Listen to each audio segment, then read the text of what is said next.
we'll see Vaishnavi's answer script. India is a country about 1/5 of children among the global population ratified. Good beginning, Vaishnavi. So you have arrived how India has come to national child policy because of its ratification to the UN convention, where it's a very logical and good introduction. You can avoid all these, ma. You can straight away come to the provisions. Is it 150 words or 250 words? I have to see that. Even if it's a 250 word, you can write. You did not write so much. This entire, I hope you are able to see my cursor. This entire section is unnecessarily draining your space and lot of content. Okay, you are writing something about the National Child Policy 2013. Okay, but then you are explaining in detail that what exactly goes into the policy, not required. So you can straight away write, come to the provisions and status of the provisions. First you write the provisions and then write status of the implementation, so that the separation is ensured and the examiner also knows that what exactly you are writing. Or maybe, see, everyone has their own way of presentation. If you are able to project that, the status and implementation status and the provision is clubbed also, you should ensure that it is properly focused. So in your answer, you are trying to talk about the provision and then the status. Okay, I'll accept this approach also. It's good. See, ultimately, everyone has their own unique way of presentation. So it's not hard and fast rule that we need to disturb that or follow certain way of presentation. Okay, so you are talking about survival, health and nutrition. Okay, and then giving certain stats. Okay, good. Education and development. Okay, and then giving stats. So you have remembered so much of stats. Okay, I assume that you have written this answer without seeing. If you can write this many stats without seeing, okay, then it's definitely a very good answer.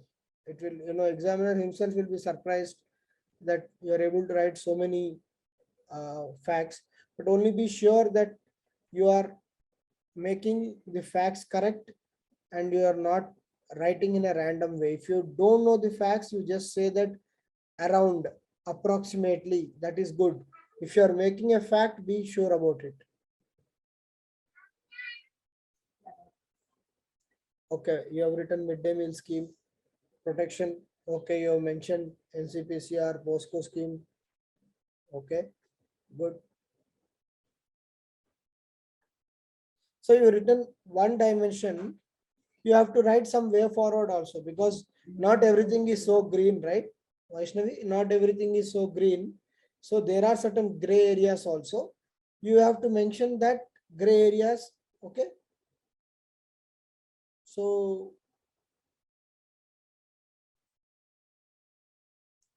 you have mentioned certain gray areas in some status. Again, see, that is a problem. So in status, you are writing both positives and negatives at one point, then at least segregate. Status, what is the positive part of it, what is negative part of it, or what is the drawback part of it. Then it will be very clear. Understood? In status only, you are giving 2 points, one positive point and one drawback. But then unless I go in depth and again read it. So I told you, right, the basic exercise of your presentation should be to make the examiner life easy. So think in that line. You have written all valid points. You can add much more beautiful conclusion. As I said, like you can write about the child rights.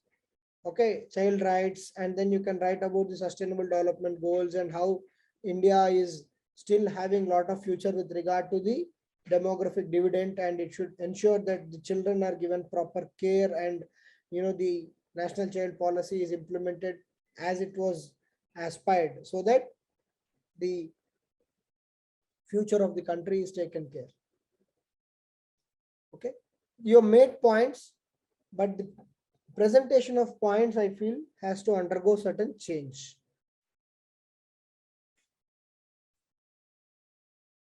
That's what my presentation was. That if you see, initially my model answer was that I wanted to divide it into provisions and then status.